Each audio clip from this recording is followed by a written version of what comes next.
네, 안녕하세요. 라이브 코딩의 나고파리입니다. 네, 오늘은 마법사 상어와 블리자드 문제를 풀어드리도록 하겠습니다. 네, 오늘도 역시 문제는 백준에서 가지고 왔습니다.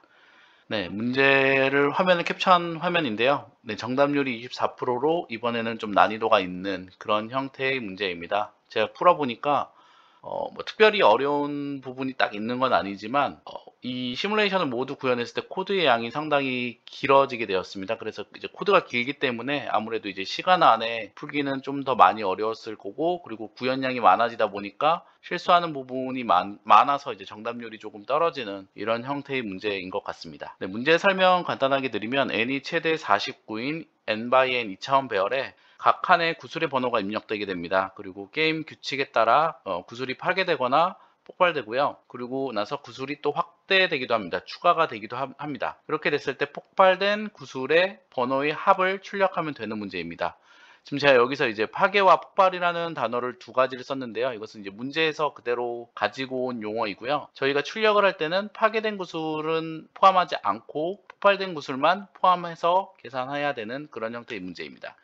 그래서 n이 3인 경우에는 상어가 가운데 있고요. 나선팔로 왼쪽 아래 오른쪽 위 이런 식으로 이제 돌면서 1차원 배열을 만들게 되고요. 그래서 이제 n이 5인 경우는 이런 형태로 이제 구슬이 인접해 있다라고 보시면 됩니다. 1번과 8번 구슬은 인접해 있는 게 아니고요. 1번과 2번, 3번, 4번 이런 식으로 구슬이 인접해 있다고 생각하시면 됩니다. n이 7일 때 역시 동일하고요.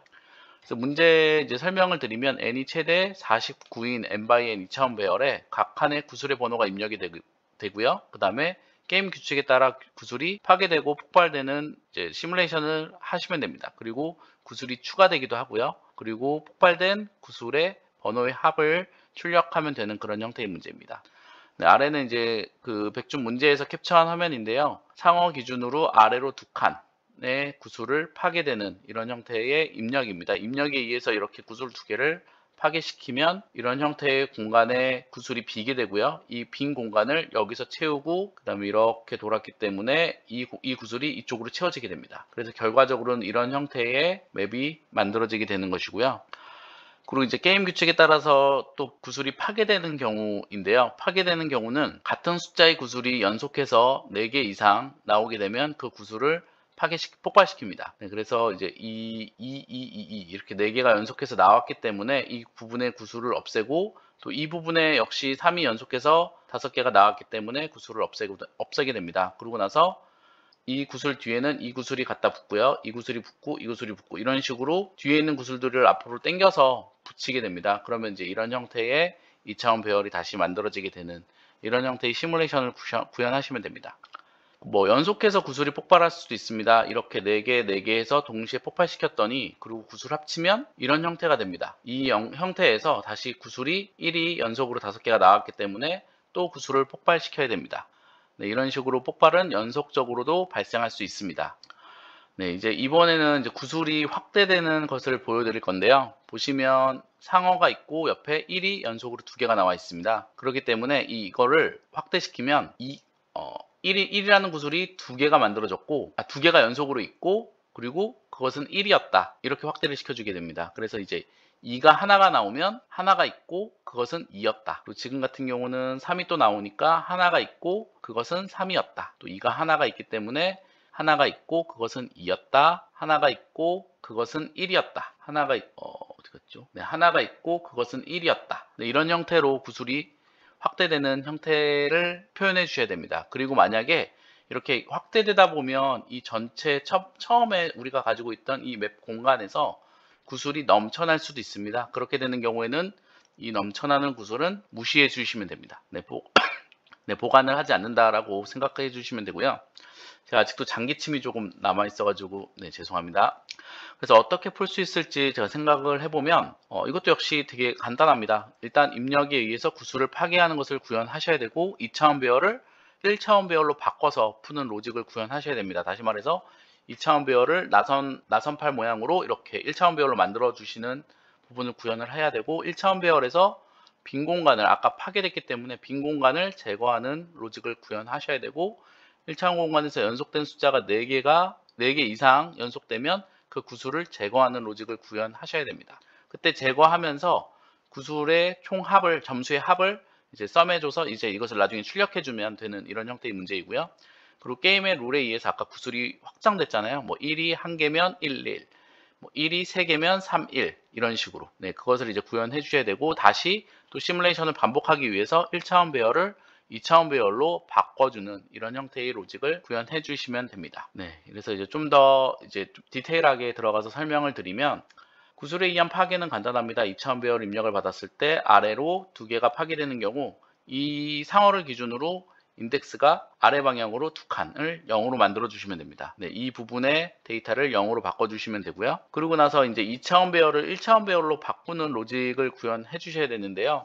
여기서 규칙을 잘 보시면 누구나 다 만드실 수 있습니다. 이 상어의 위치는 이제 뭐 0이라고 가정을 하고 처음에 방향을 왼쪽으로 가시고 그 다음에 아래쪽으로 가고 그 다음에 오른쪽으로 가고 위쪽으로 갑니다. 그럼 다시 또 왼쪽으로 가고 이 네 가지 방향을 로테이션 하면서 저희가 이제 1차원 배열로 만드는데 여기서 이제 왼쪽으로 몇 칸을 가는지 한 칸을 가고 나면 방향을 바꾸게 됩니다. 처음에는 한 칸을 가고 방향을 바꾸고 아래쪽으로 한 칸을 가고 또 방향을 바꾸고 그 다음에 오른쪽으로 가고 두 칸을 간 다음에 방향을 바꿉니다. 그리고 위쪽으로 갈 때도 두 칸을 가고 방향을 바꾸고 또 왼쪽으로 갈 때는 하나, 둘, 세 칸을 가고 방향을 바꿉니다. 또 아래로 갈 때는 하나, 둘, 세 칸을 가고 방향을 바꾸고 마지막에는 네 칸을 가고 위로 가고 네 칸을 가고 왼쪽으로 가게 됩니다. 근데 이 부분만 예외가 좀 세 번 똑같은 값으로 세 번을 가고 나머지는 같은 사이즈로 두 가지 방향을 가게 됩니다. 같은 크기로 두 가지 방향을 가게 됩니다. 네, 이런 식으로 이제 나중에 코드를 구현을 해주시면 되고요.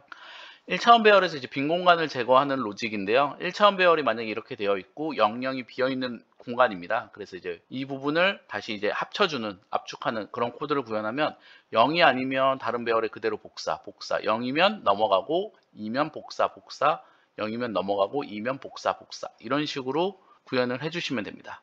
그리고 이제 1차원 배열에서 연속되는 숫자 4개를 제거하는 로직인데요. 이 부분도 뭐 비슷합니다. 이 오른쪽에 있는 이 숫자는 현재까지 누적해서 연속한 숫자가 몇 개가 남았는지를 카운트하는 변수이고요. 이 부분은 비교하는 것을 제가 이제 좀 여러 개로 나눠서 보여드리도록 하겠습니다.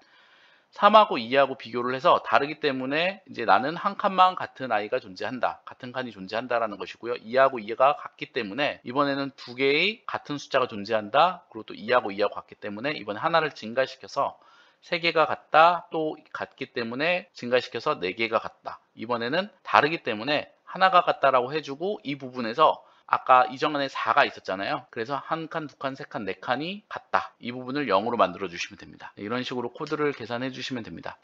그리고 룰에 의해서 구슬을 확장하는 건데요. 이것도 1차원 배열에서 해주시는 게 맞습니다. 1차원 배열에서 해주시는 게 맞고요. 1이 하나가 있기 때문에 1, 1이 되는 거고요. 3이 하나가 있기 때문에 1, 3. 그 다음에 2가 두 개가 있기 때문에 2, 2. 1이 두 개가 있기 때문에 2, 1. 이런 식으로 구슬을 확장시켜 주시면 됩니다.